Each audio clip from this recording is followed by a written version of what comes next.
Welcome to the Point of Medicine podcast, brought to you by LearnNeuralTherapy.com. Doctors Ann Hill and Alana Gurvich team up to take a deep dive into the art and science of healing. This podcast explores cutting-edge approaches to the autonomic nervous system and its role in organizing fascia for optimal health. Each episode features conversations with leading clinicians who are pushing the boundaries of medicine, uncovering new insights, and transforming patient care. Join us as we bridge tradition and innovation to expand what's possible in modern healing. Just a reminder, this podcast is for educational and entertainment purposes only and not intended as medical advice. Please consult your healthcare provider before making any changes to your healthcare plan. Join us and let's jump into the next episode. Hi, welcome to the Point of Medicine podcast, and we are really excited to have Dr. Warren Slaten here. I served on the North American Academy of Neural Therapy board with Warren from the pandemic until just recently. So I think it was like a 4-year stint. Warren has spoken at our conferences and is an avid neural therapist. So we are excited to talk to you today. Warren, do you want to tell us a little bit about your background and how you kind of got into practicing medicine? Yeah, so I graduated from Washington University Medical School in 1990 and did a residency in physical medicine and rehabilitation at Kessler Institute in New Jersey. And physical medicine and rehab is very in tune with neural therapy. I think in terms of, just it's a more holistic approach to than a lot of specialties. I did a spine pain fellowship in 1999. During the spine pain fellowship, learned a lot of the spinal procedures. And I didn't know it back then, but when doing a lot of my pain management over the years, I was actually doing neural therapy. So it just, it's not called that, but most of pain management is really, the foundations of it are in neural therapy. And but in 2016, I actually started practicing neural therapy, as a neural therapist. But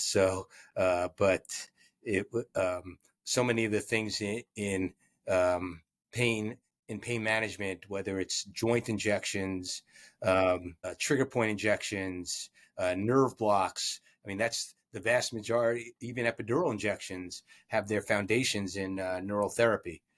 So it was a very easy transition to start to do that. But of course, once learning it as a neural therapist, learning it in a much more integrated, holistic way. Along the way, I had learned medical acupuncture at UCLA Medical School, and that's another field of mine that I was doing before neural therapy that integrated very well with neural therapy.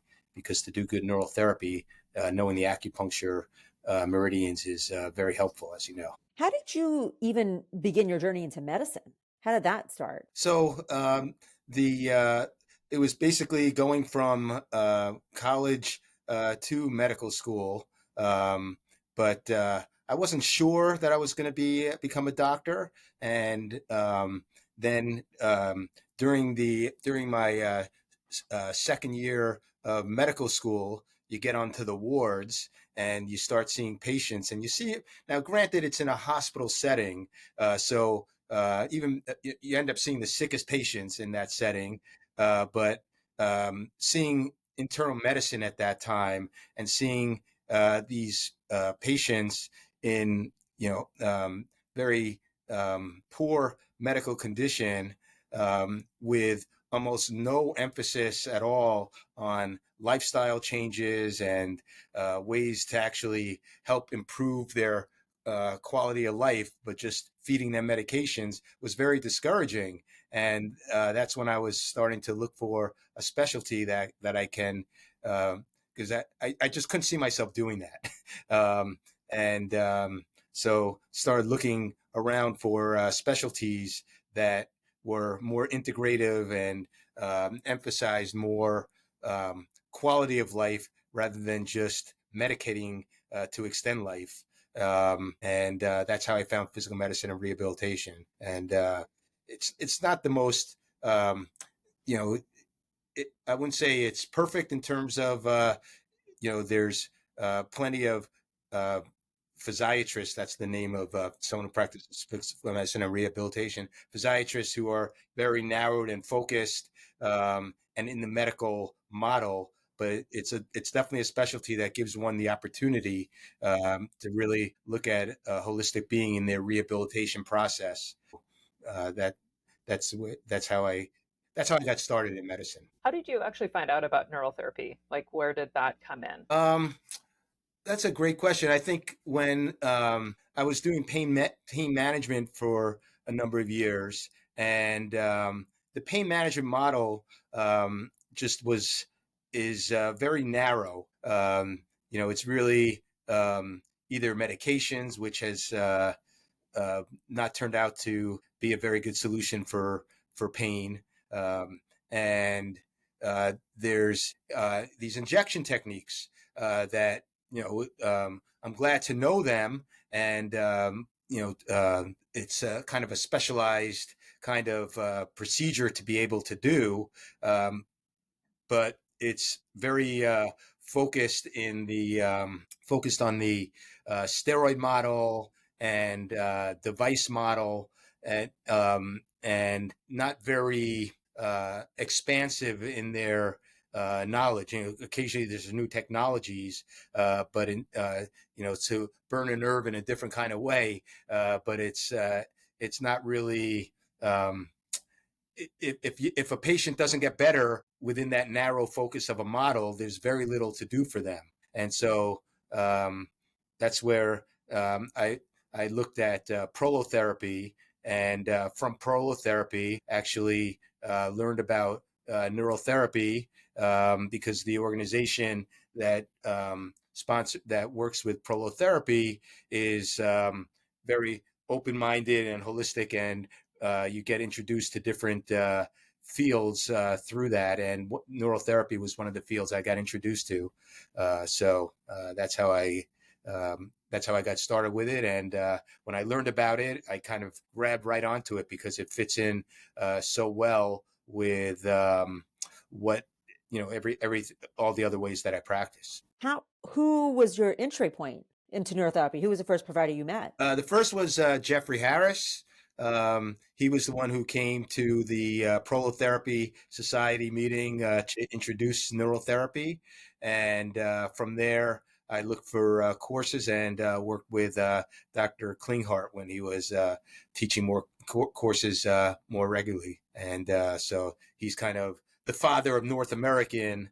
I guess if you could call Dr. Klinghardt the father of North American neural therapy, Dr. Jeff Harris would be his prodigal son. So the two of them, really have really taught a lot of people, like yourselves are doing, and it's just growing, which is great to see. So you're still practicing prolotherapy as well, right? Yes. Can you tell us a little bit about your thought process around how you marry or put together neural therapy with prolotherapy? No, that's a great question. Prolotherapy I look at more from a structural standpoint. So if someone has back pain, for instance, for the vast majority of back pain, the underlying structural, now there's all kinds of psychophysical, social aspects to back pain, but the physical aspect of it is really underlying weak ligaments. As an example, even a disc herniation, a disc doesn't just herniate, or disc doesn't slip out from the spine just like that. That disc is going to slip out because the bones holding it together, the spinal column, are weakens. And when the ligaments are weak, there's not gross instability that a neurosurgeon would say, oh, we have to operate on this, but subtle instability in the spine, where the lax ligaments lead to movement or play among the vertebral bodies in the spine. And so that puts pressure on the disc, and that's why the disc herniates. So when the disc herniates, you have to treat that disc, and you have to treat the inflammation that herniation causes. But you have to get to the underlying cause of the problem, and that's the weak ligaments, and that's where prolotherapy comes in. Now, first of all, when treating someone with prolotherapy, first of all, some patients, it's not an easy treatment. Some patients have difficulty tolerating it, and it's also a treatment that requires a lot of patience. And the reason it requires a lot of patience is because it's not like a steroid shot where one shot and you're either better or you're not. Well, they don't tell you that even if you are better, it's going to wear off in 3 or 4 weeks, but that's another story. But in terms of prolotherapy, it's a treatment that requires really several months for it to work, because you're treating the underlying ligaments, and that it's not just one treatment. It may take, as a general rule of thumb, for every decade of life, it's another treatment, is what I tell patients. So when I like treating teenagers, 1 or 2 treatments, they're done, they're great. But for someone 60 years old, it may be 4 to 6 treatments before they're getting relief. Now, if they have severe pain, they can't wait that long. And so neural therapy comes into them, because I can give them acute relief with neurotherapy while working on the underlying structural aspects with prolotherapy. And another way they integrate together is that anytime there's any musculoskeletal condition is often going to be tied to related to scars, and treating the scar. If someone comes in with acute back pain, treating the scar is not going to cure their problem, but treating the scar will make any other treatment that's done for that back pain work that much better. So, and treatment of scars is a key part of neurotherapy. Can you explain how you view, because the treatment of scars, we define that in neurotherapy as an interference field. Can you explain how you view the interference field? Like, just so we can understand what an interference field is through your lens. Oh, that's a great question. So I look at an interference field as a physical, energetic, and neural connection that blocks. I mentioned earlier that I practice acupuncture, and in acupuncture it would be called an energy blockage of the meridian, where the flow, the neural input that goes through the surface of the skin and the tissues through the fascia is blocked by an interference field. I would say the criteria for I use muscle testing. We could discuss that, but the criteria I use for an interference field, just looking at a scar and seeing if it's connected to a particular problem. One, if it's along the same meridian, the scar and the area of pain. Two, if the area is located near the scar, so adjacent. So for instance, a kidney scar in the back, often that scar is right there where their pain is. So that's going to be most likely relevant to their pain. And 3, just the appearance of the scar. Some scars have a very nice, clean look to them, and they look, you could hardly see them. They might be the same color as the skin or similar color. They're not very thick. But if you see a red, I call it an angry looking scar, then those are ones that are more likely to be ones you have to treat to get to the root of the problem. So does that answer? I know it's kind of a broad question that you asked, but. And just going back, so you use prolotherapy, you use neural therapy. Are you using any of the other injection-based modalities like PRP, stem cells, Absolutely, trigger point, and then how about perineural injection therapy? Yes, so perineural injection therapy is definitely. In fact, I integrate perineural and neural therapy all the time with so using the neural therapy technique of creating the caudals or blebs on the surface of the skin, and then right inside of each of the caudals putting in a little bit of dextrose to make it to increase its effectiveness. So you're mixing you're now diluting your procaine with dextrose instead of saline. Is that what I'm hearing? No, No. Okay. no. I'm doing procaine superficially, and then through the bleb, in the putting the dextrose in just a little bit deeper. So That's really cool. so it's two different solutions. And the one puncture, or you put the procaine in, kind of anesthetize, and then repuncture? It's repuncturing, but by then they're numbed up, Yeah. so they don't feel the second puncture usually. And you feel what changed when you started doing it that way? What, like, as far as patient outcomes? I see that they integrate well together, and so you're getting the benefit of both. The superficial the superficial neural therapy at the most superficial level of the skin, kind of blocks the feedback loop of the pain, and the dextrose, the D5 of the perineural therapy, just works more at the neurotransmitter level to block the release of substance P from the nerves. They really complement each other well. Can you tell us a little bit about like one of your favorite cases in your practice, and what kind of patients do you treat?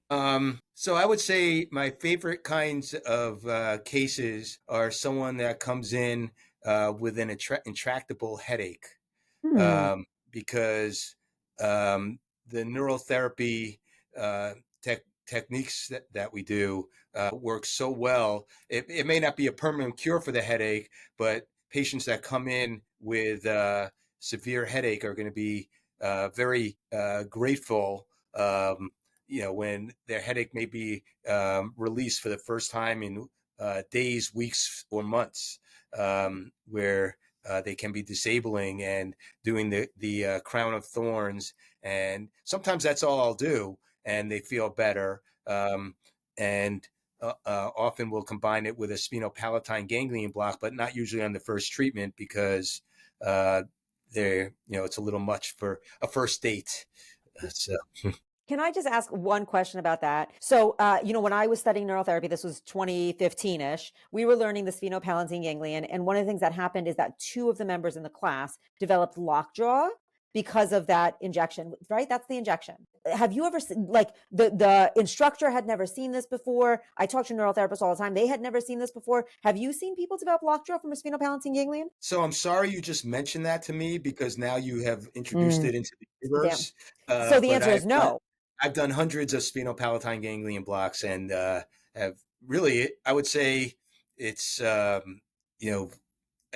than feeling a little lightheaded or something along that, which just takes a few minutes to settle down, I have not really, I consider relatively, it seems like a scary procedure, but it's not one that I have seen have any complications. There's another technique that I use for a sphenopalatine ganglion block. It's this nasal device. The spinocath? The sphenocath. Yeah, this is a TN 360, I think it's called. It's introduced by the TN, I think, is Dr. TN, TX once, and it's introduced by it's a Chinese American physician, Tianzi XIE, developed this device that I don't know about the one that you mentioned, the sphenocath. This delivers the medication right at the ganglion, right at the cribriform, just under the cribriform plate. And it's an intranasal insertion? Intranasal insertion. Then you're using just like regular liquid procaine. You're not using like a lidocaine cream? Using procaine or NAD, nicotine, as a way, kind of an anti-aging kind of a brain hack. So this, I don't know this at all. Is it an injection, or is it actually like, because I know the kind of initial sphenopalatine ganglion was, they would put lidocaine on the bottom of like a really Q-tip. long Q-tip. Yeah. And like Hold on here. I have a device right here. Oh, cool. Okay, let's take a Okay. look. Okay, so So- also, can you describe it? Because some people listen, some people watch. You can always see this on YouTube, but let's describe So it. it looks like a little, almost like hard to describe. How would you describe how this looks? It's Like an old school dental kind syringe. of a tube with a syringe attached. Yeah. And you fill the syringe right here. What's really cool about it is, unfortunately, this one is used, but basically you fill the syringe to 0.6, and there's a little knob right here. Here's a better look at the syringe. Once it's engaged, it can't be reused again. That's why I can't pull it out to show you. But it's got, if you see, a little red mark, and there's a little clip that goes on that red mark, so that in each nostril you inject 0.3 mLs, and you get it into place using this device, using this part of the device. Okay, this is sticking out more than it would be. This is the little filament or catheter, and then once you get it in place, you push up the catheter and it goes automatically to the level, to the back of the nasal conchae. Hold it up a little bit. Yeah. Oh, look at that. Okay, that makes a lot more sense. Yeah. So So you're it goes. So let's just describe pushing it back, like through that kind of area that's like the little portal. Yeah, but it's on doorway. you go along the floor of the nose. So you're going in like right above the teeth. So one of the techniques that I do, I don't know if you do it too, Anne, is called the nasal specific technique. And what I do is I'm inserting balloons, and I can go into one of three concha. The middle one's the easiest one to go in. You also can drag it like along the top of the floor of the palate, the upper palate, or you can go up along the top of the nose. Which one are you going into? Is it the bottom one? No, so that's the beauty of this technique. Is I used to do the nasal mucosa injections in the concha, and it's a messy procedure, and it's mean.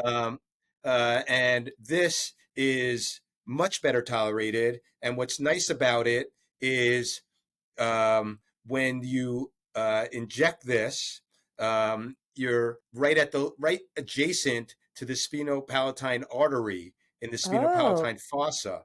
And so that artery is going to flow back and deliver whatever you're delivering to the nasal mucosa as well. I no longer inject the nasal mucosa because of this technique. Okay, so can I just describe for anybody who's listening? Basically, it looks like a syringe, and on the end of the syringe, it almost looks like a catheter, like a small, thin catheter. Yes, and it goes. It's tilted up.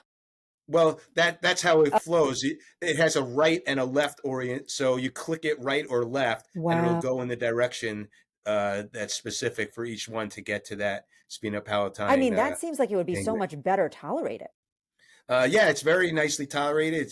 It's sort of elegant in its, in a manner of speaking, in the sense that it's, so easy. It's relatively.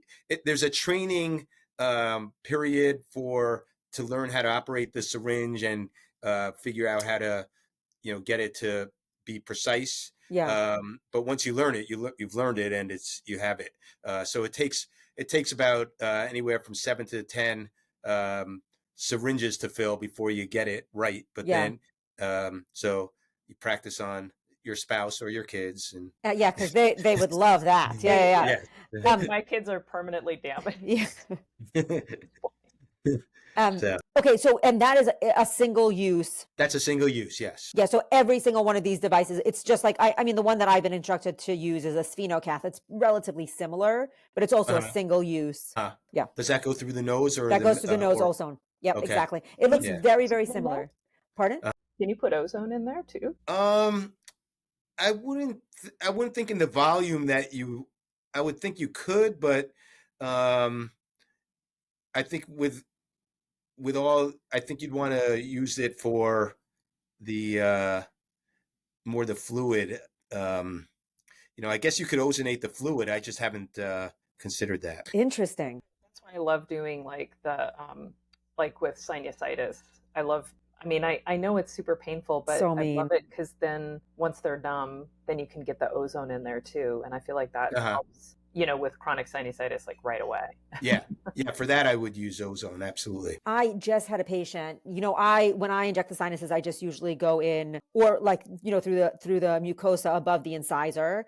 And I just had a patient who was so chronically fungal, like she had so much and like her issue was the brain fog secondary to what I'm sure is a fungal sinusitis. And so when Ann and I were lecturing, I was like, oh my God, how have I never done this to this patient? And I had her come in so I did exactly what Ann does, which is first I do all of them in procaine, and then I go in. The procaine was and I numbed her face. I had her do the topical anesthetic for the face, right? Then I went in, it was still a very painful injection, but after I did the first round, the ozone, she didn't even feel. And then her brain comes back online. Like that's the thing about having a fungal sinusitis is it just like shuts down your brain function. Yeah. Yeah. Yeah. Yeah. Those are pretty. So, yeah, for topical, for facial anesthesia, I've been using a vibratory device. Does it work? It does work. As well as like the anesthetics? Pretty close enough that patients prefer it because they don't like the feeling of the anesthesia, I find. So yeah, I mean, and you just put the device on right before you inject? They're holding it while I'm injecting. They're holding it to whatever side I'm injecting. They're holding it like right along either the lateral jaw or lower jaw. So basically like V5, like where V5 comes out. Well, right on the bone. Yeah. Okay. Because it's a vibration stimulus. Interesting. Okay, so this is a question we ask everybody. It's a very unfair question, but it is something that I'm generally curious about. Do you have an injection that you just love? It is like the injection that you pull on more times than any other injection, and why? And it might be an unfair question. There are so many I love. I know. So, I would say for acute back pain, doing a caudal at the sacral hiatus is I consider that in a manner of speaking a money shot, as they'd say. It's almost always, especially with radicular symptoms with pain down the leg, they're going to walk out almost always feeling better. So I would say that's one of my just one little caudal. No. This is deep. This is going into it's a caudal epidural. Basically. Oh, okay. Sorry. Got it. That makes more sense. So what we call sweet caudal. A sweet caudal. That's right. Oh, okay, cool. But sweet caudal, but combining it with procaine as well, the same way I do with the neural therapy and perineural. So you do both the dextrose and the procaine in the same syringe. Yeah. Same needle insertion. Needle insertion. No, not same needle, not same syringe. I change the syringe and do inject them separately. How many cc's of procaine and how many cc's of dextrose, and in what order? 5 of the D5 and then 5 of the procaine. It's a lot of fluid. But it does it for a caudal. It's not uncommon, like in a caudal epidural in the pain management world. Doing 20. People use all kinds of varying volumes. Theoretically, with each extra 5 cc's volume, you get up an extra level in the spinal column. So you're just bathing the cauda equina. So can you tell us a little bit about where do you think neural therapy? I mean, you're still on the board, right? You're still working with the new board, which is great. I'm excited about what the goals are that you guys are doing. What kind of inspires you most about neural therapy in this country, and where do you feel like it's going to go? Do you think it's going to continue to spread? Tell us a little bit about that's a great question. I think one of the things as a board that we are in frequent discussion about is getting spreading the word, and I think that every pain management physician needs to be aware of neural therapy. Certainly anyone who does prolotherapy should be aware of neural therapy. And, I think what I have really enjoyed about it is it's taken, kind of a lot of the traditional pain management types of things I've done. And besides taking it to another level, it's also expanded the number of treatments, that we're able to address.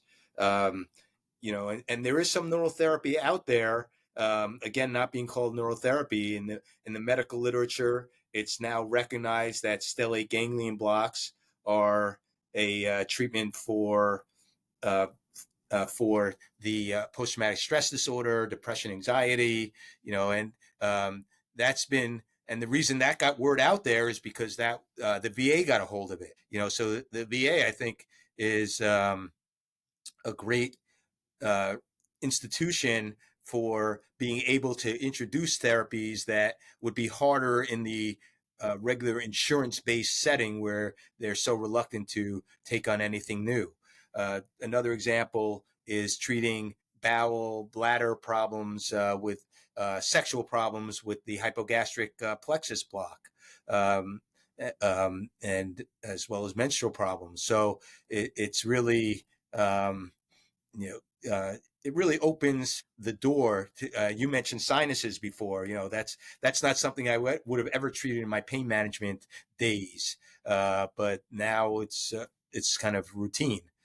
So those are just a few examples of how valuable neural therapy is to for both the world of patients and the world of and for physicians who are practicing but want to build on their practice. So I think it's just a matter of getting the word out there and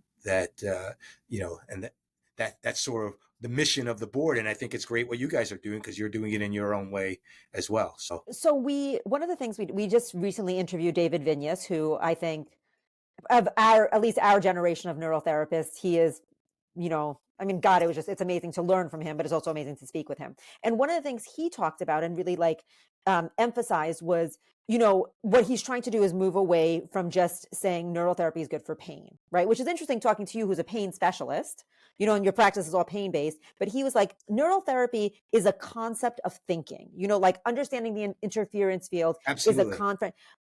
My first question is, how difficult was it for you to make that shift out of the reductionistic, conventional model to I think of neurotherapy like kind of almost like homeopathy or Chinese medicine. Like it's an entire frame of thinking. So how difficult was it for you to come out of the medical conventional model into that way of thinking? And now that you're there, because you've been, practicing neurotherapy for a long time, you're engaged, you're on the board. How does that present, or how does that change how you're doing patient care? So I would say that for me, it was not that difficult, only because neurotherapy is how I think. You were already there, it sounds like, from your history. Yeah, so it was just something I grabbed onto because it's a great, the techniques and the way of thinking or how I approach my patients in general. So it's just another element, but it's a very valuable element in being able to expand what I'm able to offer. And you mentioned in terms of the difficulty. I had a patient just the other day call from, and I'll ask you guys if you know anyone. She called from North Carolina because I guess she saw an article of mine or something. And she's looking to treat her depression and anxiety. Now I would send her to Dr. Gurevich, who's, I've learned a lot from him in that regard. But that's a long trip from her from North Carolina. So I don't know if you know anyone in that area practicing neural therapy. And we're working on, the board is working on kind of getting a membership directory and find a neural therapist, working with a web developer to make it easy to create that roster of neural therapists and turn that into a map and a referral source for neural therapists and for a resource for patients to find neural therapists that are closer to them. I mean, I have someone coming down from Quebec to treat Dupuytren's contractures. And that's because there's just not a lot of people to do it. So, there's plenty of room for expanding that idea, but neural therapy is definitely an approach of kind of looking at the whole body, looks at how things are connected, and offers a potential solution for to help make those connections, turn those connections into therapeutic results. Yeah, I would say that's probably one of the biggest questions that we get at our neural therapy website. Where can I go? And yeah, we don't know of anybody. We haven't trained anybody in that area, but we have.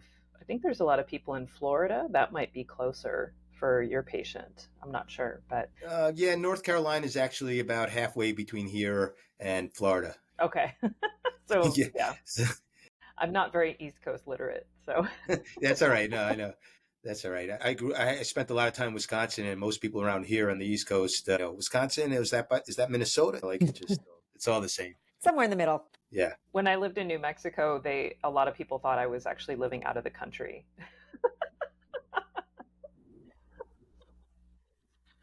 Yeah, you need a passport to get into New Mexico. Yeah, totally. Well, great. So yeah, I mean, thanks so much for talking to us today. Do you have any other questions, Alana? I'd like to end on what inspires you about medicine? Because, the medicine feel like that we do is so creative and so like it's difficult, I think, if you're in a conventional system to think outside of the algorithm. And, what we do is completely outside of the algorithm. And for me, that's very inspiring. So I'm always curious, what inspires you most about medicine, like where it is now, where it's going, and how the future is going to look? That's a great question, because I would say that there's I was in my previous life of conventional pain management. I was very uninspired, doing the same thing, same approach. If you have back pain, it's this. If you have pain down the leg, it's that. And very not very dynamic.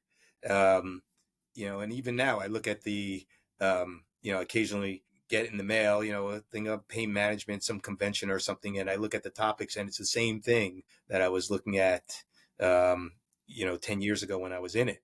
But here in the field that we are in, because we haven't talked about, I work with a lot of non-pain management as well, with bioidentical hormone replacement, IV therapies. And there's just so much in terms of expanding, improving people's health, improving people's well-being, so many health hacks and different areas that are happening throughout, that it's a constant learning process, constant. So that's what inspires me, is that, I can never know enough, because there's always so much more to know. But that's what I keep working at. So, and I very much enjoy working at that, because, I'm always learning new things. So it's really... It's rewarding is what it is. Yep. It's rewarding. Yeah. Yeah. Yeah. When I was practicing conventional pain management, I couldn't see myself going much past 60. I just couldn't see it. It was so, whatever. It's just tedious. Tedious and uninspiring. But I just turned 60, and I feel like I could go on for a long time. So as long as my health hacks keep working, I'll be doing this a long time, because I enjoy it so much. Dr. Slaten, can you tell our listeners where they can find you? How do they find you? What's your website? Where's your practice? So my website is the name of my practice is Regenerative Healing Center. I'm in Ridgewood, New Jersey, and my there are different ways to get to my website. One is NJ for New Jersey, PRP.com. njprp.com. That'll land you on my website. And I have some articles on neural therapy on there, and articles on hormone replacement, prolotherapy, PRP. So that's a good place to look. And then reaching the office. Should I give the phone number, or I don't know? Okay. 201-882-1500. So, and I'm happy to, I talk to patients from all over.